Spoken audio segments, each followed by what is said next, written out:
ખેડાના લસુંદ્રામાં દીકરીની હત્યા થઈ હોવાનો દાવા બાદ પુત્રીનો જવાબ, હું મારી મરજીથી રબારી સમાજમાં પરણી અને ખુશ છું.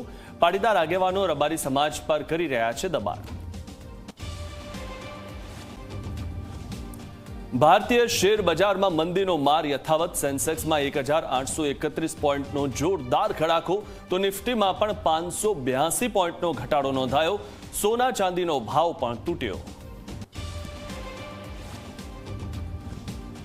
રાજકોટના શાપર વેરાવળમાંથી પકડાયું ગેસ સિલિન્ડર રિફિલિંગનું કૌભાંડ. ઇન્ડસ્ટ્રીયલ વિસ્તારમાં સાઈ પ્રેમ ગેસ એજન્સીમાં ચાલતું હતું કૌભાંડ. એસઓજીએ દરોડો પાડીને 600 સિલિન્ડર કબજે કર્યા, સાથે 4 આરોપીઓને દબોચ્યા. યુદ્ધની અસરથી ગુજરાતના ખાનગી પેટ્રોલ પંપ ઉપર અછતનું સંકટ. પેટ્રોલ ડીઝલ ન મળતા વાહન ચાલકો પરેશાન.